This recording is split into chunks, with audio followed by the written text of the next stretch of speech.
하나님 아버지, 바벨 문명 사회를 살아가는 나그네들의 신앙생활이라는 제목을 따라 구약의 말씀 예레미야 29장의 말씀을 함께 대면하고자 합니다.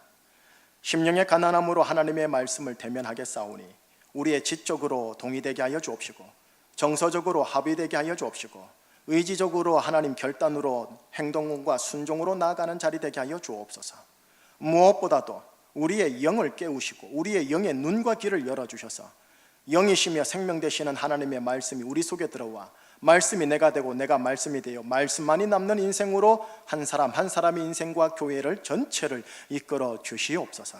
구약의 말씀이오나 오직 예수 그리스도시여 설교 시간에 높임을 받아 주시옵소서. 예수 그리스도 이름으로 기도합니다. 아멘. 창세기의 시작은 에덴 동산으로 시작합니다. 자, 마지막 성경책 요한계시록의 마지막은 하늘의 도성, 하늘의 도시 예루살렘으로 마무리합니다. 동산으로 세상을 시작하신 하나님이 도시로 세상을 마무리합니다. 21세기 하나님은 지금 또 하나님의 도시, 하늘의 도성 예루살렘 도시를 계속 건설하고 있는 진행 중입니다. 그런데 성경을 보니 창세기 3장 아주 태고적부터요, 아담과 하와가 타락하여 하나님이 만드신 동산에서 쫓겨나요. 연이어 창세기 4장을 가니 그 아들인 가인 때에 와서 인간 스스로 세상에 도시를 건설합니다. 자신의 생명을 스스로 보존하고 보호하기 위한 차원이었죠. 그러므로 인하여 창세기 4장 태고 쪽부터 도시는 두 가지 종류로 갈라집니다. 하나님이 만들어가는 도시, 그리고 인간이 만들어가는 도시, 이렇게 갈라져 지금까지 그리고 미래까지 갈 겁니다. 하나님이 만드는 도시를 이름하여 예루살렘이라고 합니다. 참고로 이스라엘의 수도 예루살렘, 저 땅의 예루살렘하고 다른 겁니다. 영적인 개념입니다. 하나님이 만들어가는 도시를 예루살렘이라고 합니다. 반면 인간이 생명 스스로 보존하기 위하여 만들어가는 도시를 일컬어 성경에서는 바벨이라고 합니다. 이렇듯 이제 역사는 예루살렘과 바벨이 함께 공존하며 침노하며 가고 있는 중입니다. 바벨 어디서부터 등장하느냐? 창세기 11장에 처음으로 등장합니다. 그리하여 요한계시록 거의 끝에 지점 이뤄서 요한계시록 18장까지 이르면 하나님의 심판으로 바벨은 멸망합니다. 바벨부터 보지요. 창세기 11장에 바벨은 이렇게 시작합니다. 11장 4절 함께 읽어볼까요? 또 말하되 자 성읍과 탑을 건설하여 그 탑 꼭대기를 하늘에 닿게 하여 우리 이름을 내고 온 지면에 흩어짐을 면하자 하였더라. 마지막 구절에 되어 있죠. 우리 인간의 이름을 내고 온 지면에 우리 인간이 흩어짐을 면하자. 인간 스스로 자신의 생존을 보존하고자 하는 자존적 독립성을 보여주는 표현입니다. 운명의 신이 던지는 가혹한 운명에 맞서는 휴머니즘적 고귀한 분투라고 해설하면 가능할까요? 우리 인간 인류의 이름을 내고 온 지면에 흩어짐을 면하자. 어째 보면 참 고귀한 표현입니다. 그런데 하나님의 눈에는 이게 달리 보였나 봅니다. 자, 바벨이 어떻게 마무리되는가? 8절 말씀을 함께 좀 볼까요? 8절입니다. 여호와께서 거기서 그들을 온 지면에 흩으셨으므로 그들이 그 도시를 건설하기를 그쳤더라. 여호와 하나님 아버지께서는 인간의 이름을 내어 온 지면에 인간이 흩어지는 것을 면하고자 한 인간의 고귀한 분투를 물거품으로 만들어버립니다. 온 지면에 사방으로 강제적으로 흩어버린 거예요. 어떻게? 언어를 혼잡하게 해서요. 이러므로 인해 전 지구상에 인류는 흩어지게 되었고 저마다의 대륙에서 저마다의 문명과 도시가 세워지기 시작합니다. 저마다의 대륙과 위치에서 크고 작은 바벨들이 계속하여 건설되고 서로 충돌하다 파괴되고 그러다가 또 바벨이 새롭게 건설되기 시작합니다. 이를 일컬어서 세상에서는 뭐라느냐? 히스토리라고 합니다. 세계사요, 인류사요, 문명사요, 역사라고 합니다. 하나님은 태고적부터 해서 지금까지 인간이 계속하여 짓는 히스토리, 성경적인 용어로 바벨에 대하여 어떤 마음을 가지고 계실까요? 그 속내를 좀 볼까요? 속내가 요한계시록 18장에 나와요. 요한계시록 17장이 먼저 나오는데 17장 5절 먼저 한번 읽어보겠습니다. 그의 이마에 이름이 기록되었으되 비밀이라 큰 바벨론이라 땅의 음료들과 가증한 것들의 엄이라 하였더라. 인간이 만들어가는 도시를 명명하여 바벨이라 했는데 그 바벨에 대하여 하나님이 가지고 있는 마음이 뭐냐?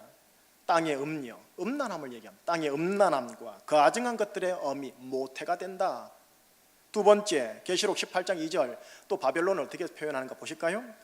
힘찬 음성으로 외쳐 이르되 무너졌도다 무너졌도다 큰 성 바벨론이여 귀신의 초소와 각종 더러운 영이 모이는 곳과 각종 더럽고 가증한 새들이 모이는 곳이 되었도다.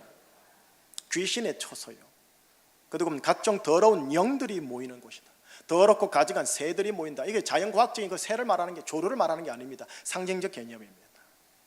자, 마지막 세 번째, 계시록 18장 10절 말씀 같이요. 그의 고통을 무서워하여 멀리 서서 이르되 화이또다 화이또다 큰 성 견고한 성 바벨론이여 한 시간에 내 심판이 이르렀다 하리로다. 정리해 볼까요? 17장 5절에서 이렇게 얘기합니다. 땅의 음료들, 가증한 것들의 어미가 되는 게 바벨이다. 두 번째, 18장 2절에서는 귀신의 초소와 각종 더러운 영들이 집결되는 곳, 각종 더럽고 가증한 새들이 모이는 곳이 인간이 만든 도시 바벨이다. 세 번째, 그래서 그런가 하나님은 한 시간 만에 하나님의 심판이 이르게 할 곳이 바벨이다. 자, 한마디로요, 하나님의 눈에 비치는 바벨은, 하나님의 눈에 비치는 인간이 세워나가는 도시는 음란하고 더럽고 가증하여 결국 한 시간 만에 하나님이 그냥 심판하기를 원하시는 동네입니다. 이게 바벨입니다. 이가 인간이 만들어가는 도시의 영적인 속성입니다. 자, 이제 여기에 문제가 있어요. 무슨 문제냐? 지금 현재 3부 예배를 드리고 있는 여러분들과 제가요, 우리 기독교인 하나님의 의의 사람들이 바로 이곳 바벨 안에 살고 있다라는 겁니다. 베드로전서 5장 13절을 한번 보여드릴게요. 한번 같이 읽어봐요. 택하심을 함께 받은 바벨론에 있는 교회가 너희에게 문안하고 내 아들 마가도 그러하느니라. 베드로 전서니까 베드로 기자가 적은 거거든요. 베드로 사도가 전 세계에 흩어져 있는 나그네 같은 기독교인들에게 편지를 보낸 후에 이 베드로 전서의 마지막 결론 부분인 5장에서 안부를 얘기해요. 바벨론에 있는 교회가 너희들에게 안부하노라 하고요. 여러분, 베드로가 실제로 살고 있었던 역사 무대는 어디냐면 로마 제국 시대입니다. 그런데 로마에 있는 교회라고 하지 않고요, 뭐라고 합니까? 바벨론에 있는 교회라고 하여 지리적 개념, 시대적 개념을 적지 않고 영의 개념으로 적습니다. 예, 창세기 11장에 등장하는 바벨요, 고고학적으로 바벨의 유적이 있고 역사과학적으로 접근 가능하지만 이건 영의 개념이에요. 무슨 개념이냐? 한때 제국을 흔들었던, 시대를 흔들었던 애굽으로 등장하고, 바벨론, 표준어로 바벨로니아라고 하죠. 바벨론으로 등장하고, 바사, 표준어로는 페르시아라고 하죠. 페르시아로 등장하고, 헬라, 표준어로는 그리스라 하죠. 그리스로 등장하고, 로마로 등장합니다. 중국 가면 중국의 수많은 왕조로 등장합니다. 인도로 가면 인도의 수많은 왕조로 등장합니다. 이렇듯 모든 문명, 문화, 인문, 예술, 과학, 군사력 및 경제가 총집결되어 인간 앞에 주어진 에덴 동산 밖 극친 운명을 인간 스스로 헤쳐가는 인간의 휴머니즘이 집중되어진 곳, 그걸 성경에서는 바벨이라고 합니다. 귀한 것 같지만 거기에는 뭐냐? 하나님이 없습니다. 주 예수 그리스도가 없는 게 문제입니다. 그런데 그 속에 우리가 살고 교회와 가정을 이루어 나가고 있다는 게 문제고, 이게 현실이에요. 지금 제주 충신교회예요. 3부 예배 성도 여러분들이에요. 어떻게 해야 할까요? 하나님께서 싫어하시는 이 바벨을 떠나서 사막이나 광야나 산속이나 중산간 속으로 들어가서 기도원을 짓고 신앙촌을 만들어 우리끼리 그냥 은둔의 삶을 살아야 할까요? 어떻게 하는 것이 아버지의 뜻일까요? 하나님께서 예레미야 선지자를 통해 바벨론에 사로잡혀가 포로가 된 하나님의 백성들에게 편지 하나를 보냅니다. 바로 그게 오늘 여러분들이 읽었던 본문 예레미야 29장입니다. 그 29장에 4절에서 7절까지라 똑 떼가지고 여러분과 함께 읽은 겁니다. 자, 어떤 당부를 하시는가 한번 볼게요. 4절에서 7절 시작. 만군의 여호와 이스라엘의 하나님께서 예루살렘에서 바벨론으로 사로잡혀 가게 한 모든 포로에게 이와 같이 말씀하시니라.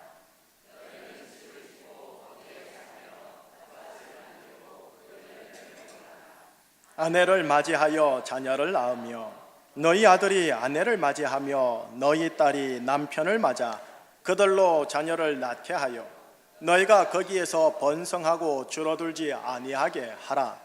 너희는 내가 사로잡혀 가게 한 그 성읍의 평안을 구하고 그를 위하여 여호와께 기도하라. 이는 그 성읍이 평안함으로 너희도 평안할 것임이라. 여러분, 바벨론이요, 바벨론은 죄악의 도시입니다. 음녀의 도시입니다. 가증한 도시입니다. 귀신이 모이는 도시입니다. 그러니 죄악의 도시를 떠나라 라고 하지 않습니다. 도리어 거기에 살며 터밭을 만들고 그 열매를 먹고 가정을 꾸리고 그 성읍의 평안을 위하여 나 여호와께 기도해라 라고 합니다. 한마디로 말하면 바벨론에 잘 정착해라 라는 내용입니다.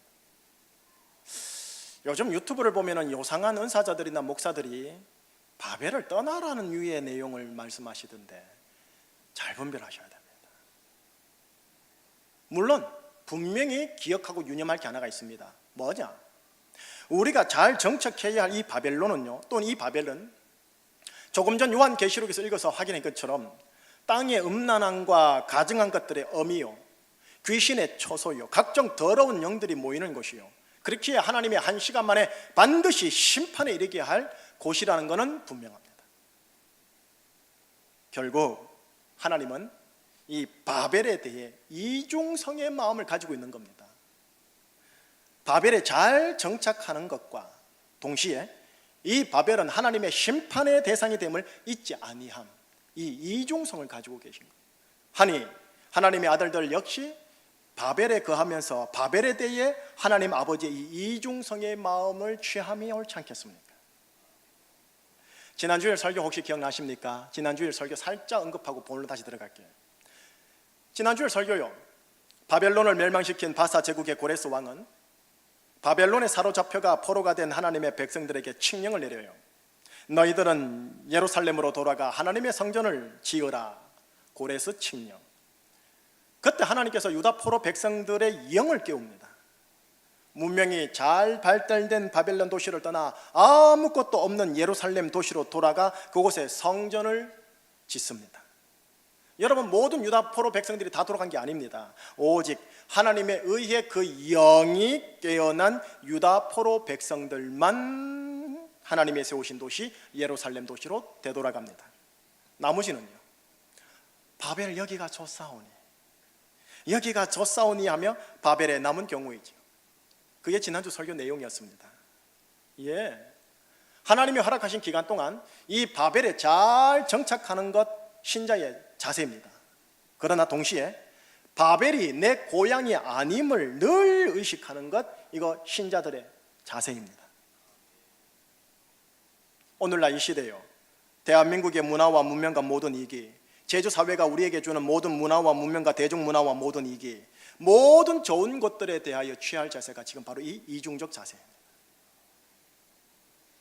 하나님이 나에게 이르기를 바벨을 떠나 예루살렘으로 갈 준비를 하라라는 말씀에 나와 가족들이, 우리 교회 전체가 움직일 수 있도록 나와 내 가정과 교회의 영이 실제로는 항상 깨어 있어야 합니다.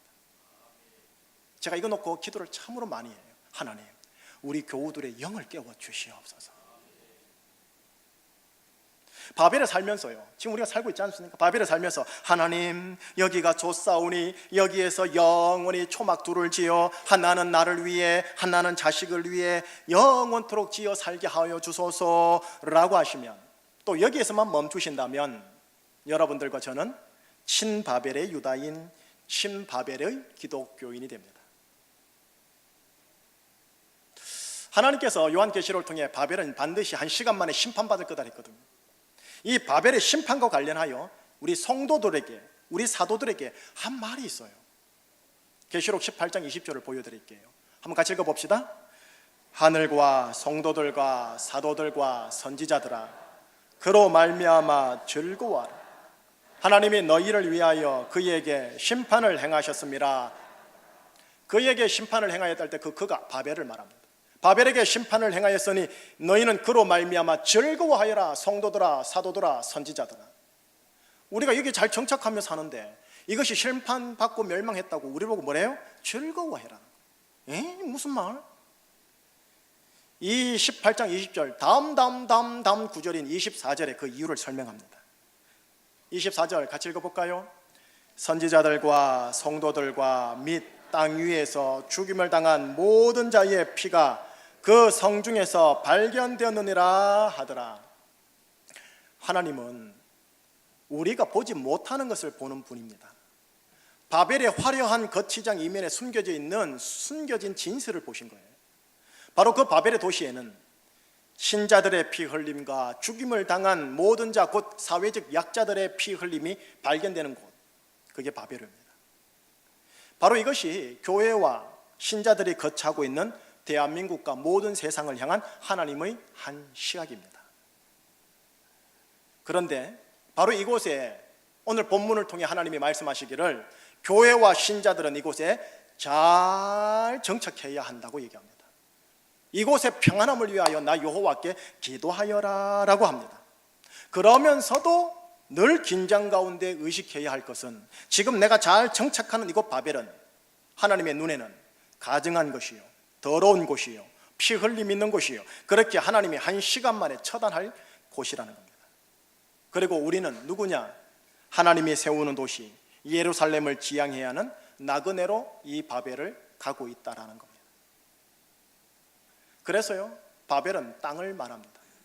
예루살렘은 하늘을 말합니다. 바벨은 육신을 말합니다. 육을 말합니다. 그리고 예루살렘은 영을 말합니다. 3부 예배 여러분들과 저는 바로 이 바벨과 예루살렘 사이에 끼어 있습니다. 이런 우리는 도대체 누구여야 할까요? 이런 우리는 도대체 누구입니까? 내가 누구인지 내 정체성을 제대로 알고 제대로 가셔야 되지 않겠습니까? 근데 이 정체성은 철학에서도 찾을 수 없고 예술에서 찾을 수 없고 하나님이 우리에게 친히 그 정체성을 알려주셨어요. 고린도전서 15장 47절에서 49절의 말씀을 보면 나의 정체성이 기록되어 있습니다. 같이 읽습니다. 첫 사람은 땅에서 났으니 흙에 속한 자이거니와 둘째 사람은 하늘에서 나셨느니라. 무릇 흙에 속한 자들은 저 흙에 속한 자와 같고 무릇 하늘에 속한 자들은 저 하늘에 속한 이와 같으니 우리가 흙에 속한 자의 형상을 입은 것 같이 또한 하늘에 속한 이의 형상을 입으리라. 47절을 한번 다시 한번 보세요. 여기서 말하는 첫 사람은 누구냐면 아담을 얘기해요. 아담은 땅에서 났다. 그래서 흙에 속한 자다라고 얘기를 합니다. 바로 이어 둘째 사람이 나오는데 이번엔 예수님을 말합니다. 예수님은 어디서 나셨다? 하늘에서 나셨다. 아니 목사님 무슨 소리 합니까? 사복음서 마태복음을 보면은 갈릴리 나사렛에서 났습니다. 베들레헴에서 났습니다. 그리고 30세대 유다 지파의 랍비 33세의 젊은 사람이었습니다. 이스라엘 사람입니다. 육의 관점은 그렇습니다. 하지만 영의 관점에서는 예수님은 어디서 나셨다고요? 하늘에서. 자, 49절에 보십시오. 49절에 보면 우리는 흙에 속한 자 곧 아담의 형상을 입은 것 같이 말 그대로 육체를 가지고 있으니까요. 아담의 형상을 입은 것 같이 하늘에 속하니 예수 그리스도 형상을 입으리라. 곧 입을 자라는 겁니다. 하늘에 속한 자의 형상을. 그래서 결국 우리가 누구냐? 48절에 이렇게 되어 있어요. 우리를 걸어 하늘에 속한 자. 땅에 거하지만 하늘에 속한 자. 한번 따라해 볼래요? 나는 하늘에 속한 자입니다. 제주 충신교회요. 땅에 거하고 있지만 우리 교회는 하늘에 속한 교회입니다. 그러니 땅이 우리를 싫어할 수밖에 없어요. 하늘에 속한 우리들에게 히브리서 11장 13장 14절은 이 도시와 관련해서 이렇게 말을 합니다. 또 같이 읽어봅니다. 우리가 여기에는 영구한 도성이 없으므로 장차 올 것을 찾느니라. 여기에는 이 땅에는 영구한 도성이 없다. 무슨 말일까요? 우리 마음을 정착할 도시가 없다라는 겁니다. 우리가 도시에 지금 박혀 살고 있지만 우리 마음을 정착할 영구한 도성이 아니라는 겁니다. 단 오직 장차 올 도시를 우리가 찾느니라. 아무리 여기가 좋사오니 할 만한 것들이 이 땅 바벨에 있는 것처럼 보여도 우리는 여기에 정착할 수 있는 바벨의 시민이 아님을 말씀하는 겁니다. 여러분, 바벨의 시민과 아무리 친하게 엮여보려고 해보세요. 태생이 다르고 족보가 달라서 결국은 갈라지게 돼 있고 은따 왕따 당하게 돼 있어요. 우리는 누구냐? 장차 하늘에서 올 도시요, 하늘에서 올 도시야, 우리가 가게 될 도시 예루살렘을 찾아야 할 자들이라고 말하고 있는 거예요. 자, 마지막으로요, 우리 믿음의 조상 아브라함이죠. 그 아브라함이 히브리서 11장 믿음장이라는 곳에 이런 표현이 기록되어 있어요. 아브라함에 대하여. 히브리서 11장 10절 말씀 마지막으로 같이 한번 읽어봅니다. 이는 그가 하나님이 계획하시고 지으실 터가 있는 성을 바랐으며, 여기서 그가 누구냐면 아브라함을 말합니다. 아브라함이 뭘 바란다고 한번 보세요. 하나님이 계획하셨고 지으실 터가 있는 뭐를 바람? 영어로는 폴리스, 헬라어로요, 도시를 바랍니다. 여러분, 창세기를 읽어보세요. 아브라함은 평생 장막에 거합니다. 장막은 주택, 가옥, 아파트와 달리 임시 장소입니다. 언제든지 미련 없이 마음의 준비가 된 상태, 그걸 일컬어 장막이라고 그럽니다. 장막에 거한 아브라함은요, 평생토록 바란 게 있었어요. 장막에서 살다가 죽었지만 평생토록 바란 게 뭐냐? 그것은 하나님께서 친히 계획하시고 친히 지으실 성 예루살렘 도시를 바라면서 텐트 속에, 장막 속에 살았다 였습니다. 이것이 믿음의 조상 아브라함이 취한 인생관이었고 믿음의 후예들이 취해야 할 인생관이라고 우리에게 말합니다. 2017년을 이제 시작해서 6월까지 해서요, 딱 전반부를 달려왔습니다. 오늘은 7월 첫 주요. 이제 후반부를 시작합니다. 우리의 경기 무대는 대한민국 제주 도시입니다. 우린 대한민국 제주 사회를 열심히 살아야 합니다. 그런데 하나님의 눈에는 이 대한민국 제주 사회와 서울 사회가 뭘로 보이느냐? 바벨로 보입니다. 바벨. 그리고 하나님의 아들들이 이 바벨 사회 속에서 집을 짓고 텃밭을 가꾸고 결혼해서 잘 정착하기를 바라고 있습니다. 바벨의 평안을 위해 기도하라고까지 합니다. 그러나 믿음의 조상 아브라함처럼 장막의 정신을 가지고 살으라고 합니다. 오라 가라 하면 미련 없이 떠날 체별가 되어 있는 마음의 상태인 장막의 정신, 하나님이 계획하시고 지으신 하늘의 도성 예루살렘을 바라보면서 이 땅을 살아가는 인생 되기를 원하십니다. 내가 지금 누리고 있고 즐기기도 하고 있는 이곳 바벨 도시 문화와 대중 문명 사회에 내가 여기서 영원히 살며 누릴 영구한 도성이 아님을 알기를 원하십니다. 우리가 땅에 살고 있고 그래서 육신에 속한 자처럼 말초 신경을 자극하는 바벨의 대중 문화를 누리고 또 즐겨하고 있지만, 아들아 기억해라, 너는 땅에 속한 사람이 아니라 하늘에 속한 사람이니라. 이거를 알기를 원하고 계십니다. 예, 압니다. 제주 사회 또한 서울 사회 외관상 화려하고 즐길 게 많은 것 같지만 하나님의 눈에는 음란한 곳이고 가증한 곳이고 악한 영들과 귀신들이 있는 곳이고 그리스도인의 눈물과 피를 흘리게 하는 곳이요, 모든 사회적 약자들의 피를 흘리게 하는 곳이요, 그렇게 하나님께서 반드시 1시간 만에 초토화시켜버릴 곳이라는 겁니다. 결론 지을게요. 다음 주일 맥추 감사주일이라는 절기 이름으로 예배를 드리고자 합니다. 맥추, 보리맥자의 가을추 또는 결실할 추입니다. 보리를 거두어 결실하는 계절에 하나님께 감사를 드리겠다는 말입니다. 농경시대나 있을 법한 절기죠. 지금처럼 서비스 산업사에서는 이해가 안 되는 절기입니다만, 하지만 하나의 분기점에 있어 전반부와 후반부를 정확하게 갈라주면서 전반부를 회상하고 후반부에 대한 미래를 하나님 앞에서 알게 하는 절기가 맥주 감사 절기입니다. 다음 주일에 맥주 감사 주일의 영적 의미와 정신을 조금 더 나누기로 하고요. 오늘 설교는 뭐였느냐? 전반부의 삶을 돌이켜보고 전체 인생의 연수를 돌이켜보고 앞으로 남은 후반부의 삶과 남은 미래의 삶의 딱 중간 지점에서 현재 우리가 살고 있는 제주 땅, 현재 우리가 살고 있는 대한민국과 서울 땅이 어떤 땅이냐, 성경적 의미와 영적 의미를 함께 나눈 겁니다. 이 땅에 거하는 아파트, 직장, 사업, 학업, 스포츠, 술, 대중문화, 여행, 인터넷, 게임, 경제와 관련된 일체의 주식과 돈, 동산, 부동산, 이 땅의 일체의 것들을 성경에서 한마디로 말합니다. 바벨 문화.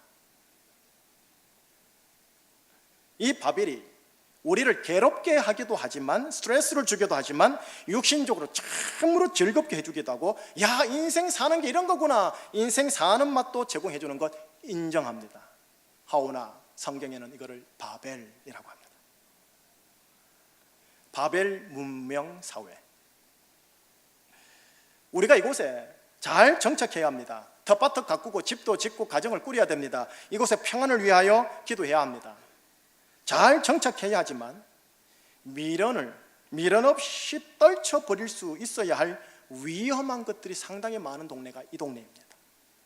그러나 미련 없이 떨쳐버리기는 너무나 힘들 정도로 상당히 나를 강하게 매혹하고 중독적 정세로 얽어매는 것이 또 바벨이기도 합니다.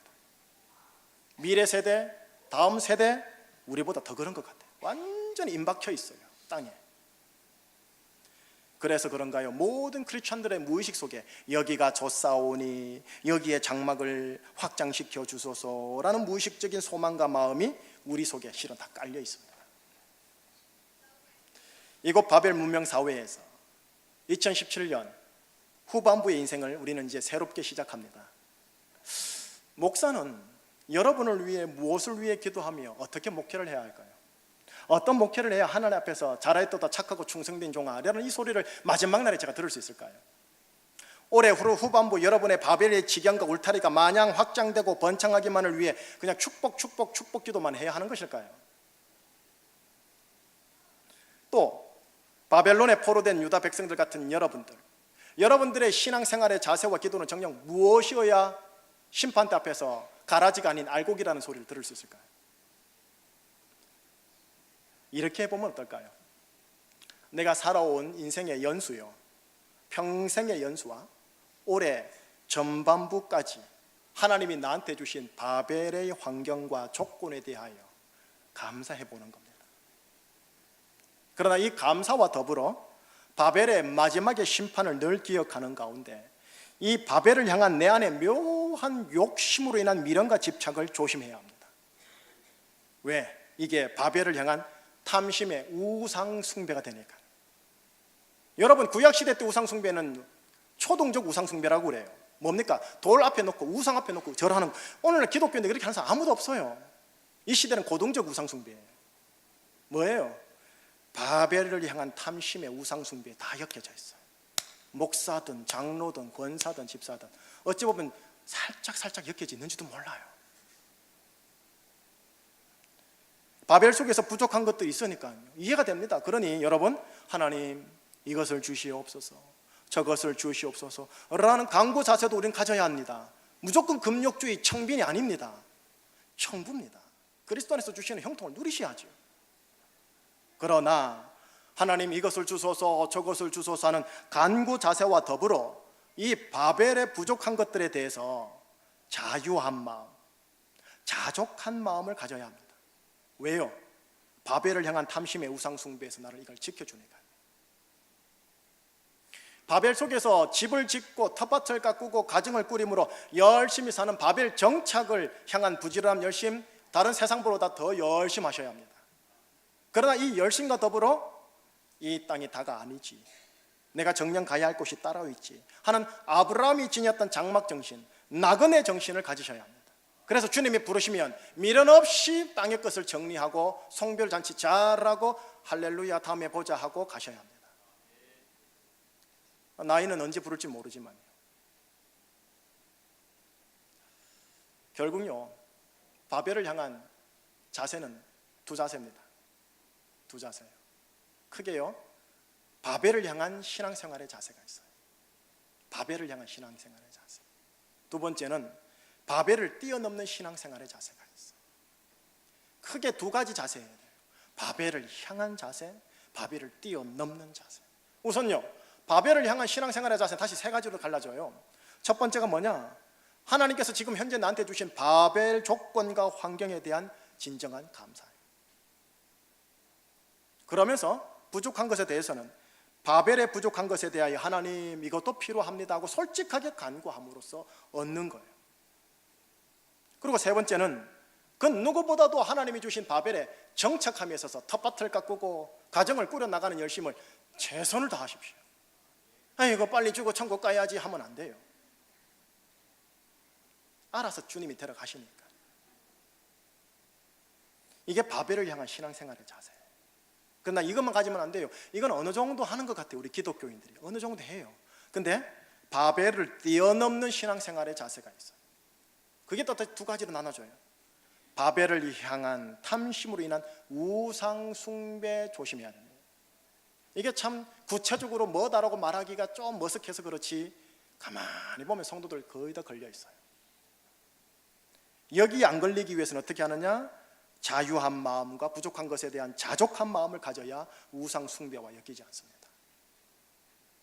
그리고 두 번째는 바벨이 전부가 아니다. 바벨이 전부가 아니다. 장막 정신과 나그네 정신. 다음 주일날 무슨 주일이라고요? 맥주 감사 주일요. 맥주 감사 주일 때 바로 이 두 신앙의 자세와 정신을 따라 여러분들의 경제적인 여건을 따라 여러분의 믿음의 분량을 따라 그리고 자원하는 심령으로 하나님께 봉헌하세요. 그리고 매주 모든 봉헌물에 이 두 자세와 신앙을 담아 하나님께 봉헌물을 올려주시고 예배에 임해주세요. 자, 방송실 표 1, 표 2 한번 다시 보여주세요. 우선 표 1, 바벨을 향한 신앙생활의 자세에 세 가지가 있다고 했어요. 제가 하나 하면 읽어주세요. 하나, 여기에다가 한번 감사를 적어보세요. 적어보는 거예요. 둘, 적으십시오. 적으십시오. 셋, 기복주의 되면 안 돼요. 하나님이 주겠지 로또식 안 돼요. 가만히 있는데 주시지 않아요. 열심히 사셔야 돼요. 울며 씨를 뿌려야 돼요. 기쁨으로 단을 거둘 수 있습니다. 울며 씨를 뿌려야지. 가만히 있다고 본당이 있다고 그냥 기도만 한다고 누가 줍디까? 그건 로또식이에요. 기복주의지. 바벨 정착을 향한 누구보다도 열심히 다하셔야 돼요. 두 번째입니다. 바벨을 뛰어넘는 신앙생활의 자세에는 두 가지가 있어요. 하나, 우상숭배입니다. 돌 같은 데 우상숭배는 안 해요. 누가 합니까? 기독교인들 가운데 안 해요. 신주단지도 다 파괴하는데 요즘은. 바벨에 향한 탐심의 우상숭배가 있어요. 이거 정말 조심해야 돼요. 여기 안 엮이려면 지금 주어진 것에 대한 자유한 마음과 자족하는 마음이 나를 지켜줘요. 두 번째는 뭡니까? 한번 보여주세요. 두 번째 같이 읽습니다. 바벨이 전부가 아닌 장막 정신, 나그네 정신. 열심히 일했는데 하나님이 갑자기 내가 너를 데려가야겠다, 아니면 내가 너를 제주에서 다른 데로 가게 해야겠다 할 때요, 집착, 미련 때문에 힘들어할 수가 있습니다. 하나님의 인도하심을 따라서 그렇군요 하나님, 정리 잘 하겠습니다 할 수 있는 거예요. 나그네 정신. 바벨 속에 사는 여러분, 저 두 자세와 정신으로 바벨을 사시는 하나님의 나그네 되시길 예수님 이름으로 축복합니다. 기도하시겠습니다.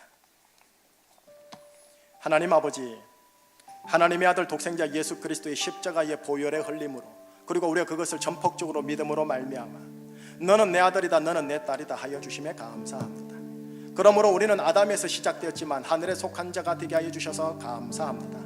육체를 가지고 있다 보니 땅이 좋습니다. 쾌락이 좋습니다. 말초 신경이 좋습니다. 그래서 자꾸 바벨과 엮이려고 합니다. 그럴 때마다 우리에게 영의 눈을 열어주시고 영의 귀를 열어주시고 영을 깨워주셔서 우리의 태상, 우리의 족보, 우리가 가문이 어딘가를 제대로 보게 하여 주시고, 하나님 땅에서도 예루살렘의 거룩한 성, 그것을 바라보며 나아가는 우리 제주청 신교회 산부 예배자들의 인생과 가정 되게 하여 주시옵소서. 예수 그리스도 이름으로 감사하며 기도합니다.